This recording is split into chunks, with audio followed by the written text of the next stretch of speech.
Okay, everybody, welcome back once again to the noon hybrid meeting of the Rotary Club of Baton Rouge.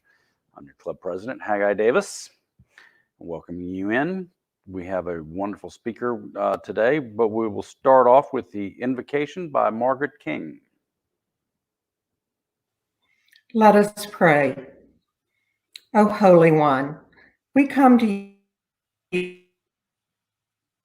today, particularly mindful of the task, the enormity of the task and their complexity that we are facing. Guide our understanding of what we are to do toward truth, fairness, goodwill, and benefit of all concerned. Prompt us to respect the capacities you have given us by using them well. Use this Rotary organization to foster local and global well-being and understanding. Lead us to purpose in our habits and humility in our service. Thus we call upon you. Amen.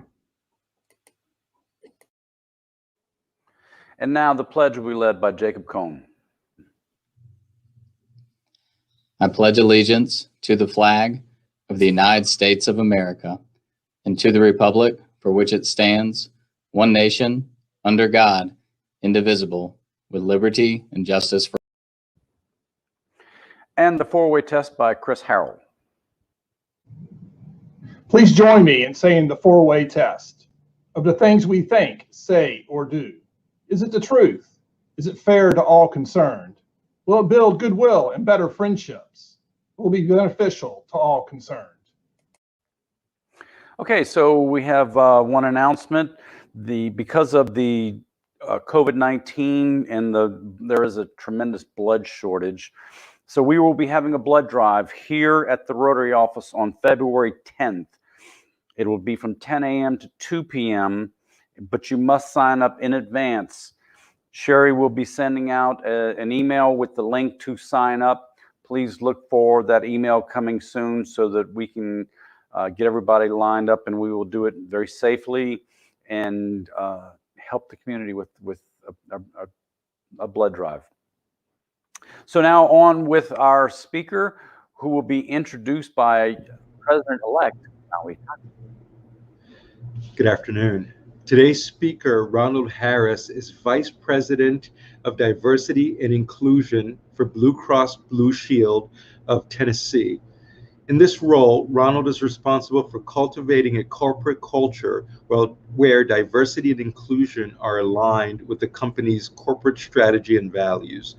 Reporting directly to the CEO, Ronald provides strategic leadership and counsel for diversity initiatives within the organization, including diversity awareness training, recruitment, cultural competency training, employee development, as well as community outreach. He has served in various management roles across Blue Cross for 30 years and is also co-founder of the Blue Cross Blue Shield Association Diversity Alliance. The Alliance serves as a resource to share best practices and address diversity awareness and community outreach across the country. Under his leadership, the company has received many accolades. In 2019, Forbes ranked Blue Cross Blue Shield of Tennessee the #3 best employer for diversity nationwide. It also named the company one of America's best large employers for the second consecutive year. Blue Cross also earned the title of Best Place to Work for LGBTQ equality from the Human Rights Campaign, scoring 100% on its nationwide 2019 Corporate Equality Index survey. In 2018, Forbes also recognized Blue Cross as a national best employer for women and a best employer for diversity. The company was one of 22 insurers nationwide to earn 95 out of 100 points on the 2018 Corporate Equality Index.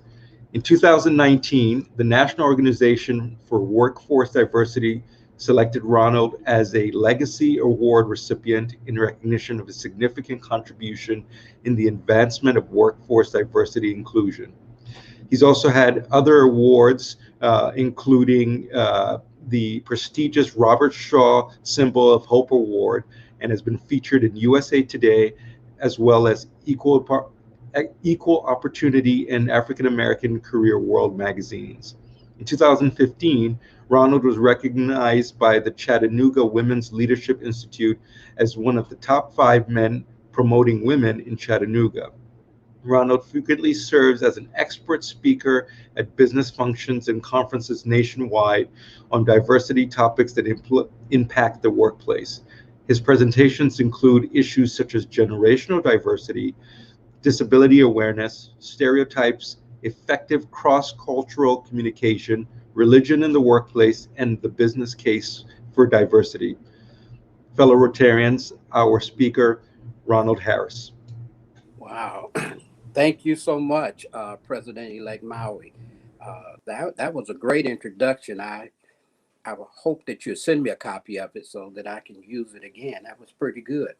And certainly to President Davis, President-elect Maui, and to my fellow Rotarians, we greet you on behalf of the Chattanooga Rotary Downtown Chapter, President Elaine Swafford. It's a pleasure to be here today. It's an honor. This is the second time I've been to Louisiana. I was stationed at Fort Polk, where I received some infantry training. And I'll tell you, I spent 20 years in Louisiana one night. And but I'm glad to be back under these circumstances. But it's a pleasure to come and just chat a little bit. And I hope you don't mind if I just kind of roam around or ramble around these topics related to diversity. And it's a topic that we hear so much about today. And there's a lot of information and a lot of discussion that we could cover, but let me just jump into it. I know we're going to have a Q&A later, but understand that I am absolutely interruptible. And I'm going to hit on a number of things because we have such a short window of time to chat with one another. Again, President-elect Maui mentioned some of the awards and recognition, and I'm very fortunate at Blue Cross Blue Shield of Tennessee to the 7,000 plus employees that we have. And I see diversity and inclusion, first of all, as a team effort. And I have the pleasure of being the face of it, but the work is done from top down at Blue Cross Blue Shield of Tennessee. We understand that we can no longer afford, or that we can ill afford, to be corporately, culturally illiterate because our world is changing. And our world is changing no longer at an evolutionary pace, which is a slow, gradual, naturistic change, but it's changing at a revolutionary pace, which is quick change. And I think you understand that because if you look around and in Louisiana and other places, you recognize that the world no longer looks like it looked even 5 years ago.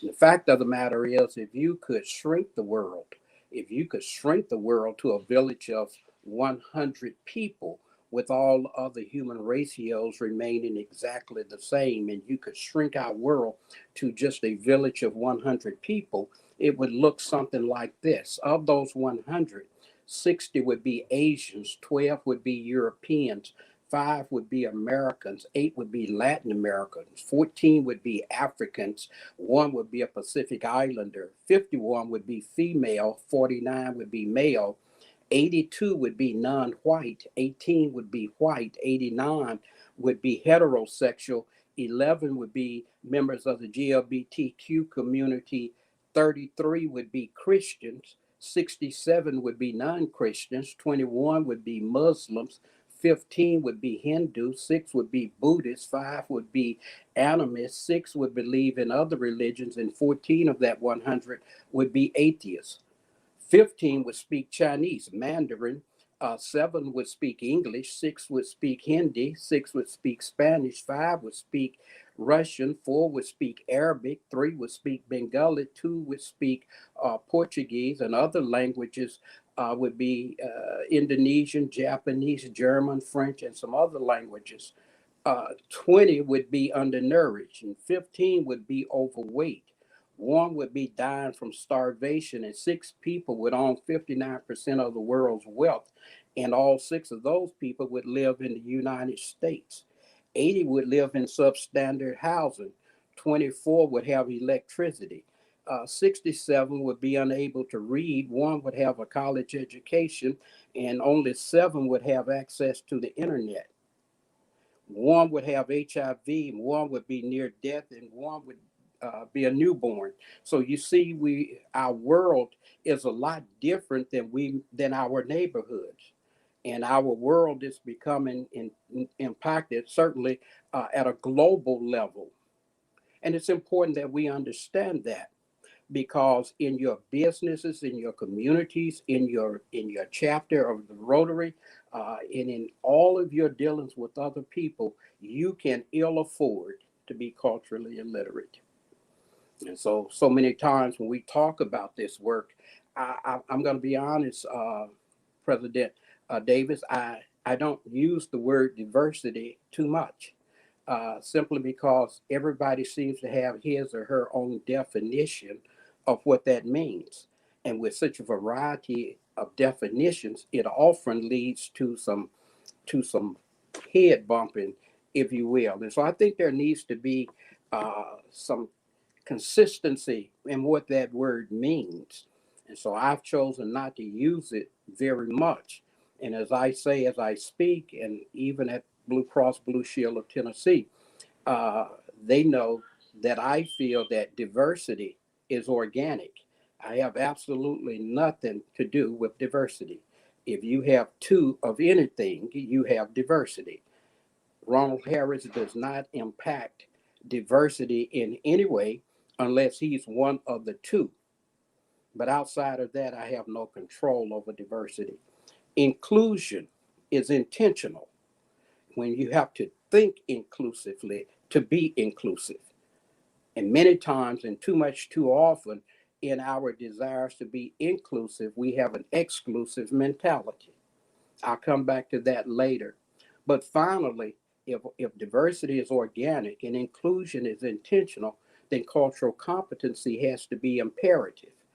As you could tell by the stats that I read, our world is changing. Many of you are business owners, and many of you are leaders in your community, and I know you are. And so it's important that we look at this whole area of diversity or inclusion, or whatever you want to call it now, as being an imperative. It's something that's a must do. It's a requirement. Our world is changing. Can't afford to be corporately illiterate. And I want to challenge you today. Let me throw out a challenge on the front end, and I'll do it on the back end as well, because I think it's important. As a result of today, I want you to do something for me. I want you to find someone where you can honor the story of someone different than yourself. It's important to find someone and you can honor their story, but they have to be different than yourself. And so when we talk about this work, it's difficult work. It's HARD work, but it's also HEART work, because race and gender does matter. It does matter.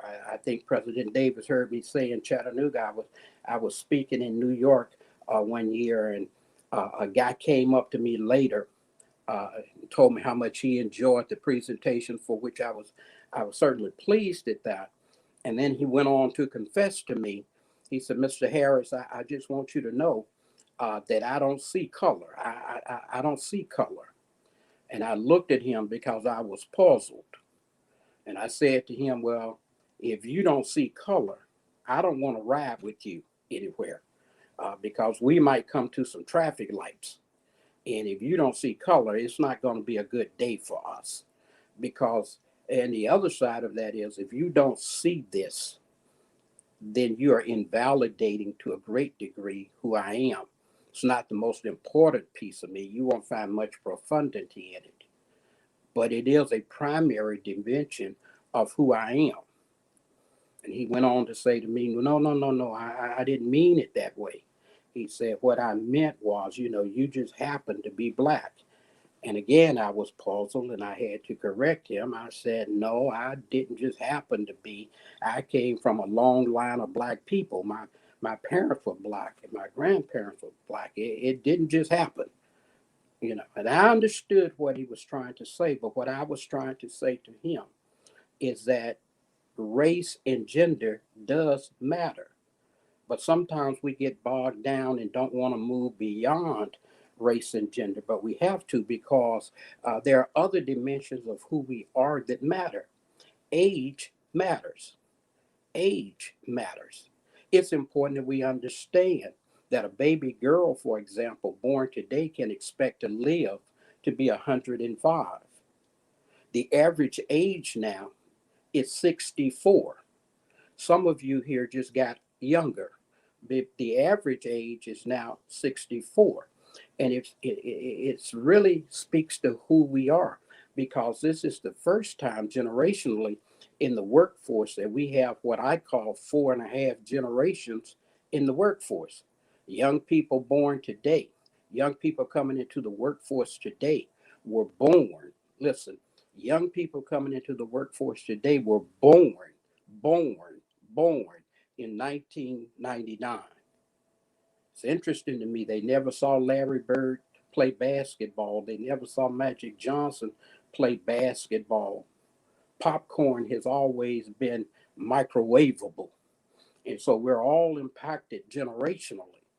And some of you understand that when you call your children or grandchildren on the phone, they don't answer. But when you text them, you get an immediate answer. It matters. Our socioeconomic conditions matter. It's a part of who we are. The fastest growing rate of homelessness, and some of you know this, it impacts women and children socioeconomically. There's a pay gap still existing between men and women. Our socioeconomic status matters. Our religion matters simply because we're now involved and engaged with people who don't think like we think. They're not from where we're from. And all of those things matter.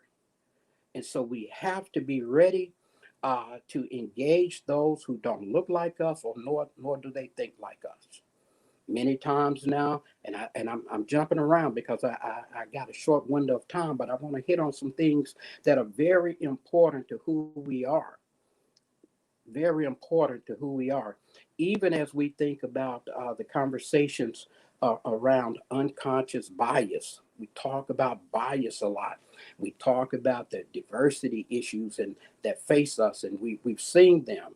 2020 expose so much incivility. And I think part of that is because we let differences impact our communication or lack of communication. And I understand that one of the most important things that we could ever do is engage in productive communication. That's the problem we really face when we start dealing with these issues of diversity. So many times people come to me and they think they have an issue of race and they have an issue of gender and so on and so forth. But what they really have is an issue that impacts a lack of communication. And if we don't talk to one another, if we don't talk to one another without trying to read our biographies into other people's lives, it creates a problem. It creates a problem. And all of us, every single one of us brings some bias to the table. And bias is really not about good and bad people. Many people use the term bigotry and bias interchangeably. I submit to you they're not the same because we all have some bias and we all come with it. It's not about good and bad people. And let me give you an example. I like to be a little bit interactive, and I want you to indulge me just for a moment. Just for a moment, I'm going to ask everyone to close their eyes. I'm going to ask all of you just for a moment to close your eyes. And I'm going to describe a scenario to you. and then we'll talk about it on the other side. There's a car, and the car has several occupants. Keep your eyes closed. And the car is speeding down the street. The car is just barreling down the street. The music is blaring. The car is jumping and thumping. The music is loud, it's blaring. The car is speeding. And suddenly the blue lights come on behind it. And it pulls the car over. The officers pull the car over. Officers get out of the car. Open your eyes. And let me ask a question, and you can put it in the chat or you can just save it to our Q&A. But I want you to be honest here, because I want to know how many people were in the car you saw. I'm just going to pause there for a moment. I want you to think about it. How many people were in the car? And then the next part of that question is, what type of music was blaring in the car? What was the music you heard? And finally, what was the race and gender of the police officer? What was the race and gender of the police officer? How many people were in your car, and what type of music was playing? Typically, when I do that, no one ever tells me, and maybe some of you will have had a response this way, but most people will tell me there were 4 people in the car, and that the music was either rock or rap, and that the police officer was a white male. And I always raise the question, why didn't you see 4 nuns playing gospel music and the police officer was a Chinese female? Maybe some of you saw that. Most people don't. We don't see people as they are. We see them as we are. And we look at our exposures and our experiences. And most of the time when we have a similar scenario, then the occupants of the car are Black, the music is rap, and the police officer is white, and a white male at that. But I guarantee you there's some nuns somewhere who've been stopped for speeding and playing loud gospel music.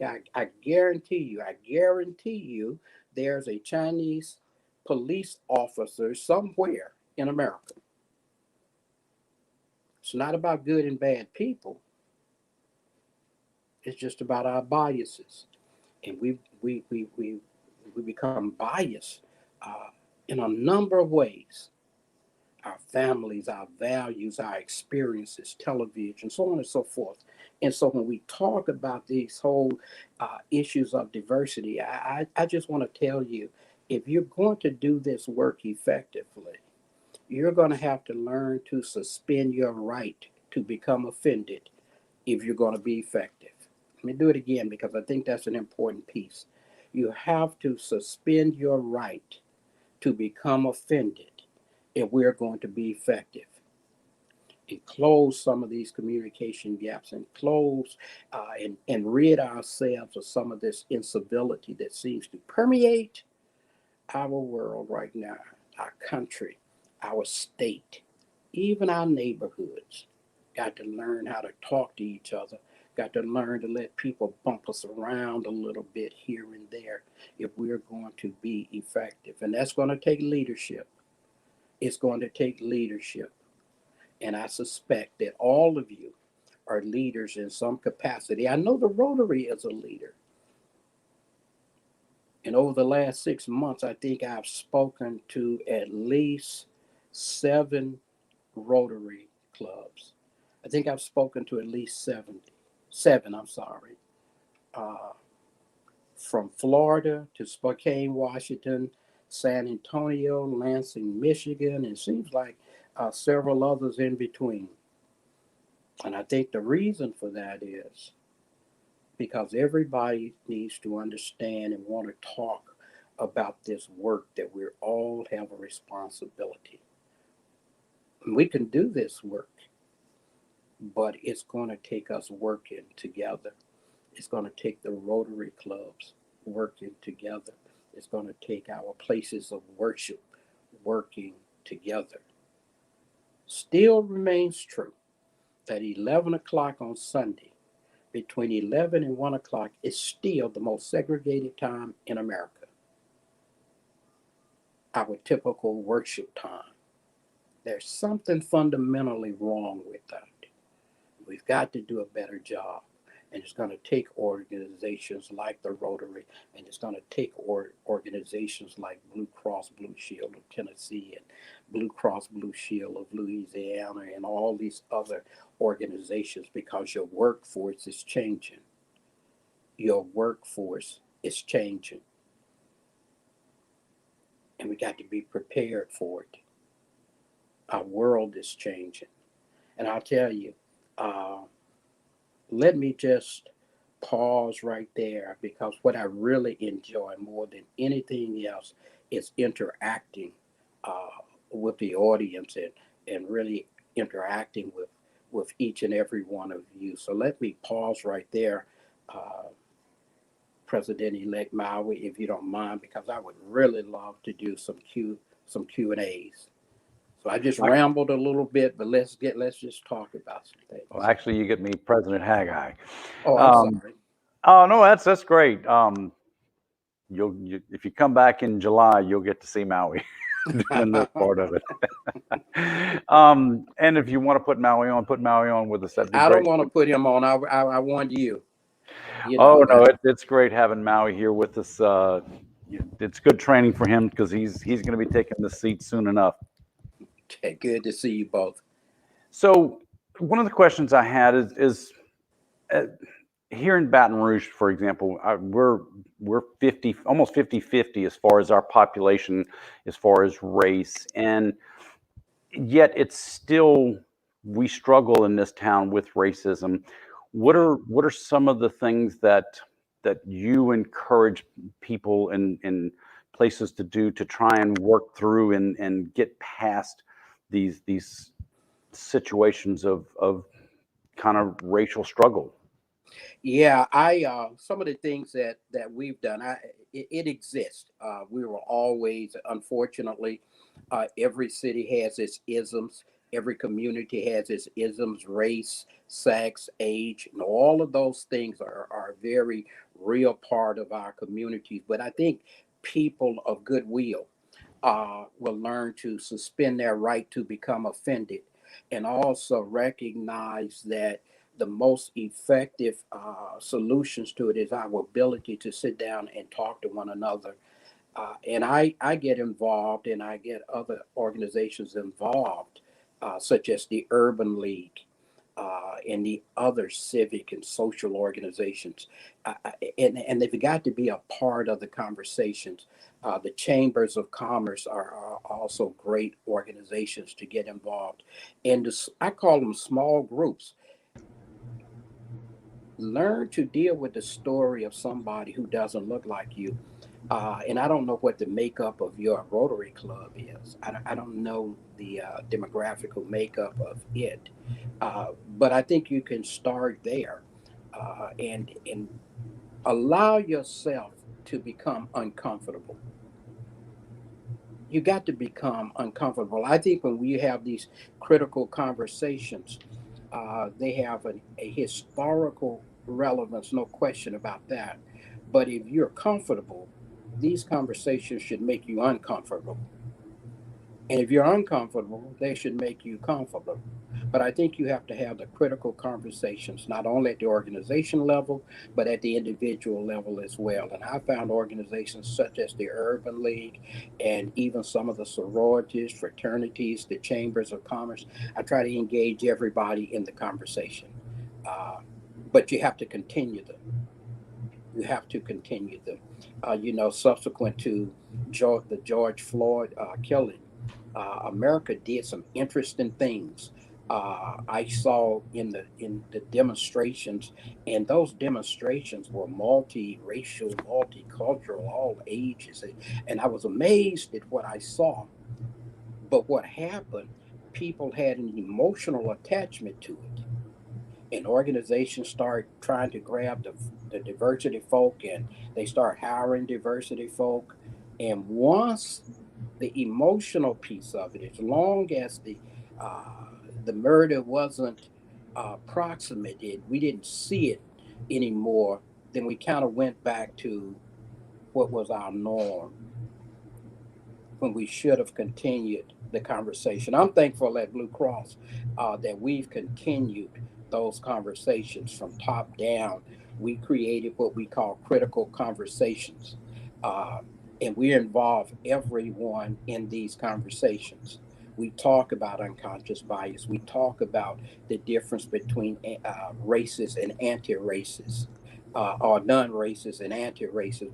We have those conversations. We talk about those legislative opportunities, or those things that create issues for our GLBTQ community. We talk about all of those things. We talk about undoing racism, but the operative word is we talk about it. We got to keep talking. Uh, we've got to keep talking, President Davis. We've got to keep talking. Howard, do you have a question?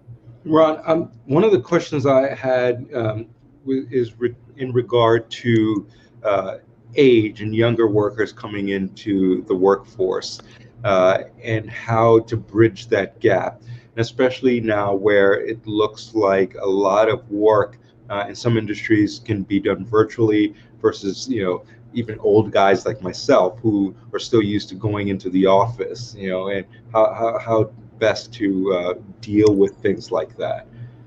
Good. If you think it's an issue for you, look at the gray hair I have, and I just got that since COVID. Um, One of the things that I've learned, what we try to do is have, we address the differences in the impact of generational diversity. We try to provide training at every level, because again, this is the first time in the history of America where we have, I call it, 4.5 generations in the workforce at the same time. And let me be clear about this, because a lot of people get this confused a little bit. Millennials are in their 30s now. Okay. Let me do something with that, because many people think the young group coming up now are millennials. They are not. That's Gen Z and the iGen generation. Millennials are in their 30s. Okay. But we have all four, I call it 4.5 generations.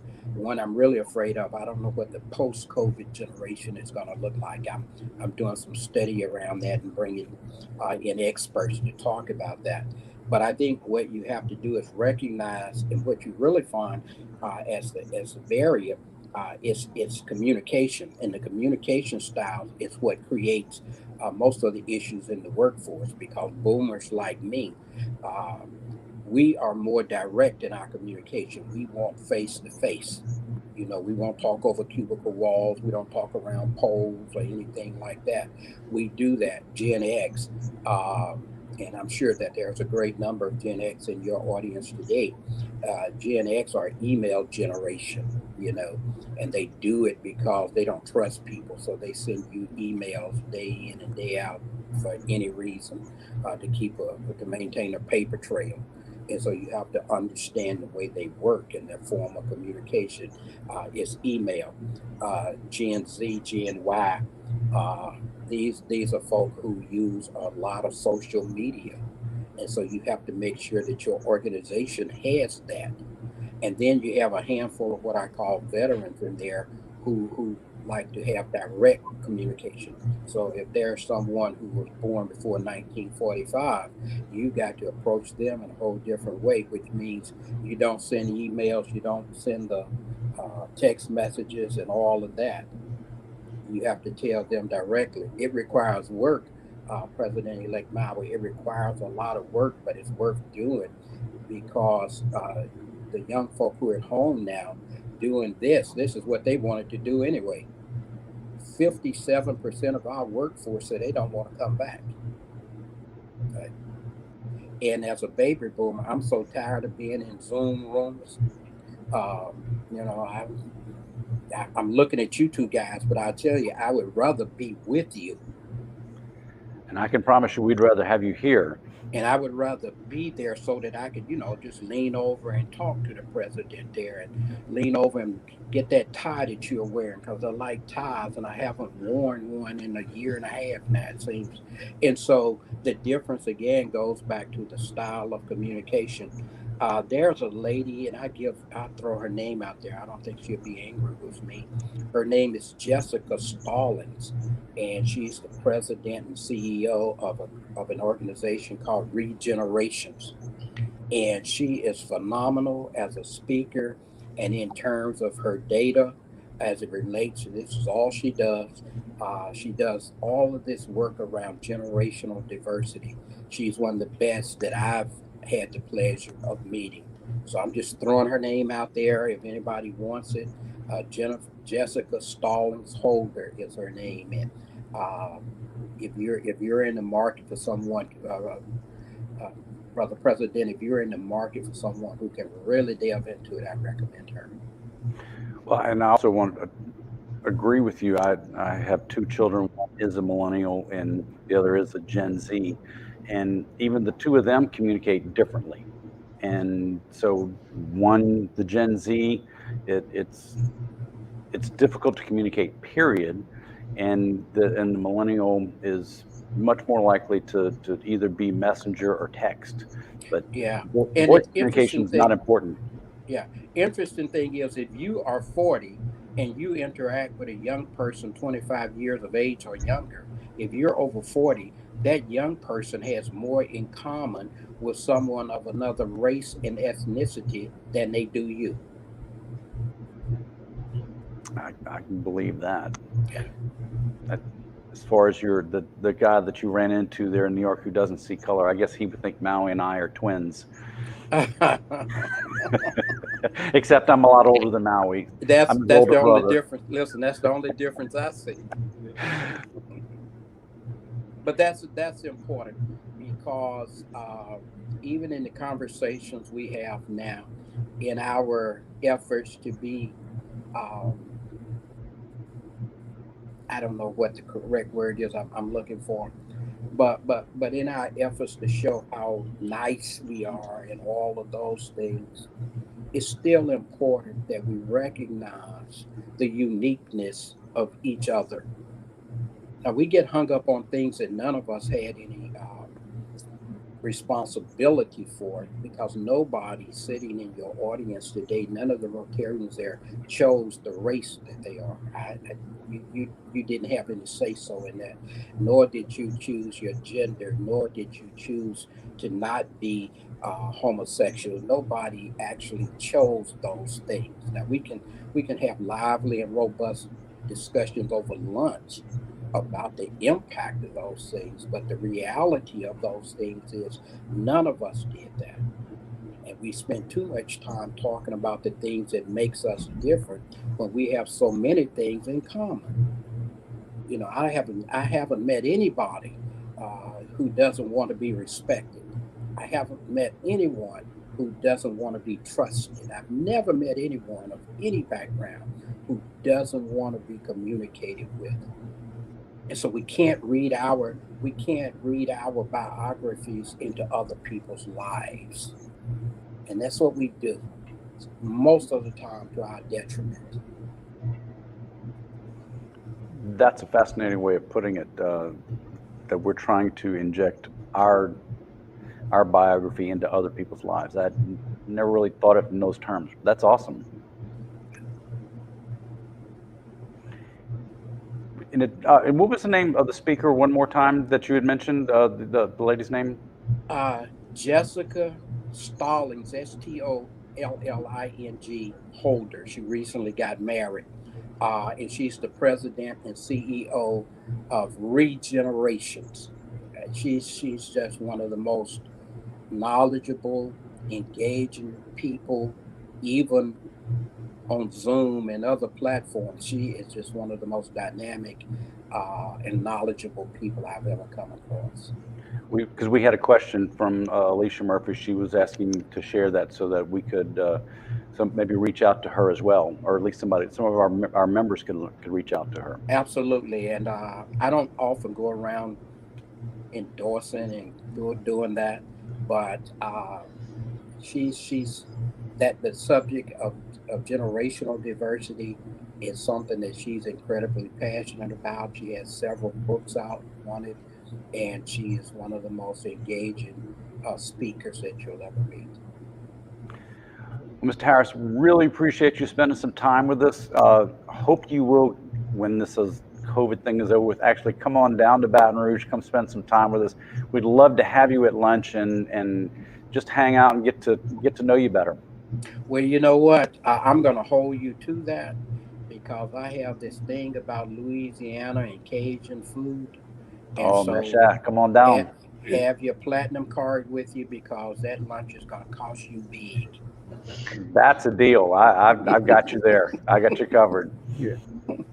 Thank you very much for your time. Thank you guys so much. Appreciate you. You bet. Thank you.